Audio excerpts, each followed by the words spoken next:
There was once a boastful and proud teacher who lived in a small village in India.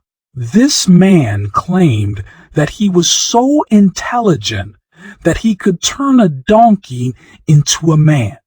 With a mixture of potions and powders and the power of my mind, that is all it takes, he would declare to any man or woman who would listen.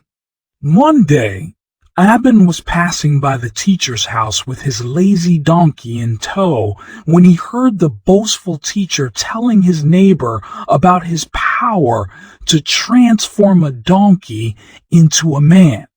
Abin was very poor and relied on his donkey to help him carry food and goods from one village to the next. This was how Abin earned his income. But because his donkey was so lazy, Abin was not able to earn enough rupees to properly feed himself, and life was very difficult indeed. I know what I shall do, thought Abin. I shall ask the teacher to turn my donkey into a man, and then I will finally have a son who will help me in my work and look after my wife and I when we are both old. And so, Abin approached the teacher and asked, "Please, will you turn my lazy donkey into a man so that I might have a son?" Of course, the teacher was not so intelligent or powerful that he could do as he claimed. As far as he was concerned, there was nobody in the whole country who could actually turn a donkey into a man. But the teacher was clever enough to realize that there was a chance to make some money from poor old Abin. "I can turn your donkey into a man," the teacher lied, "but such a feat will cost you 50 rupees and will take me 14 days and 14 nights to achieve." As I have already said, Abin was not a rich man, but he did have his savings. 50 rupees which he had slowly been putting aside since he was a boy. This money was meant to help Abin and his wife when they were both too old to work. "But 50 rupees is all the money I have in the whole world," said Abin. "Well, that is my fee," said the teacher. "And if you wish me to turn your lazy donkey into a man, then that is how much you must pay me."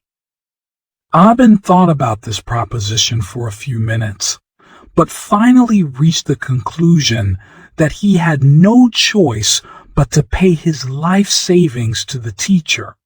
"My donkey is so lazy," thought Abin, "that soon I will not have any work at all. Then where will I be? But with a son to help me, I will soon be back on my feet."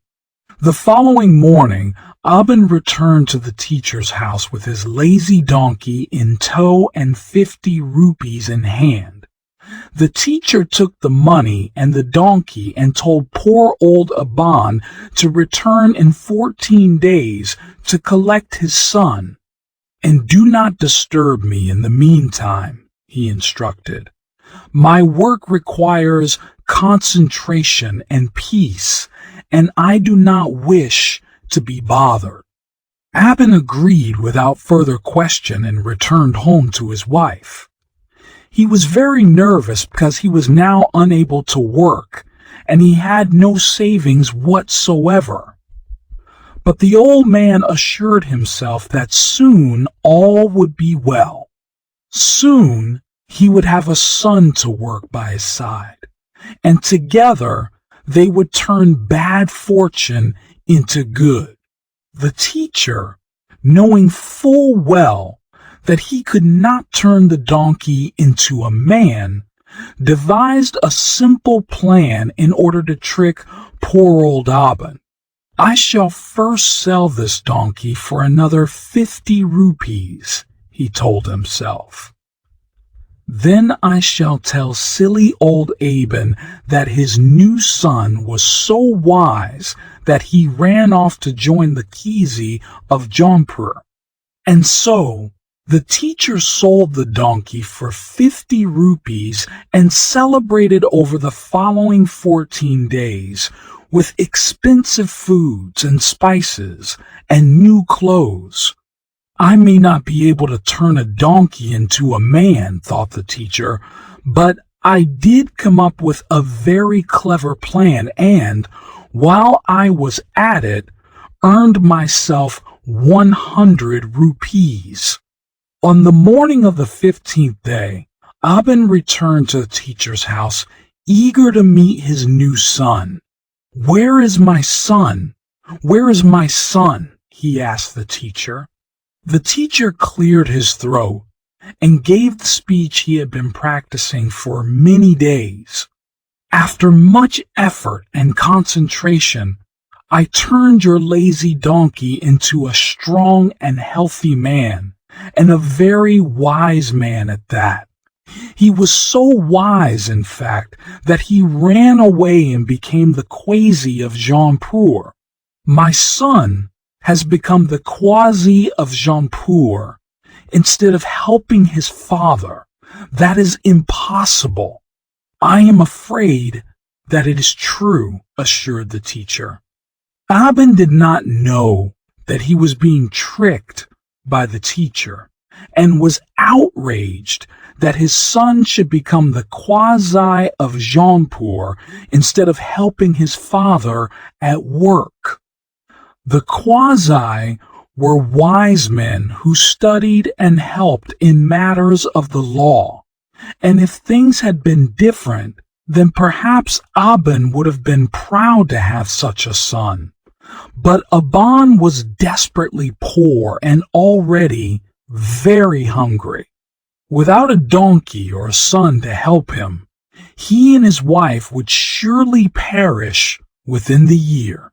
And so Aben marched straight away to the Qazi's court and pushed his way past the guards and walked right up to the Qazi and asked, "How does it feel to be transformed from a donkey into a man? How does it feel to betray a father?" The Qazi was most surprised by this outburst, and guards soon seized a hold of poor old Aben and locked him away for the night. The very next morning, as soon as he was released from lockup, Aben once more stormed into the court, marched right up to the unsuspecting Qazi, and demanded to know, "What does it feel like to have once been a lazy donkey and now to be a son who abandons his own father?" The Qazi was truly taken aback by Aben's behavior because nobody had ever spoken to him in such a way. But the Qazi was a patient and generous man as well as being wise, and so he asked Aben, "If I was indeed once a donkey who was then turned into your son and am now a Qazi, what is it that I might do that will make up for my abandoning you?" Aben thought about this question for a moment and then answered, "You can give me 700 rupees so that your mother and I will never have to work again." Much to the amazement of the guards of the court, the Qazi agreed to this request and paid the old man 700 rupees for his troubles. Aben was overjoyed by such generosity and thanked the man whom he thought to be his son. When he returned to his village, Aben was full of stories about his son, the Qazi, who had given him enough money to retire for the remainder of his life. "I am rich, thanks to my generous son," said Aben. "Now I shall never have to work again." Everybody in the village was happy for Aban because they all knew that he was very poor, even though he had worked hard his whole life. Well, everybody was happy, except for the boastful and proud teacher who had so deceived the old man. The teacher simply could not understand what had happened. How was it that Aban was now rich, yet he, a cunning and clever teacher, had to continue in his work? And how was it that the Qazi of Jaunpur had believed himself to be Aben's son? I shall never know these things for as long as I live, thought the teacher. But there is one thing I do know for sure. I will never again say that I can turn a donkey into a man, and that is the tale of the donkey and the Qazi of Jaunpur.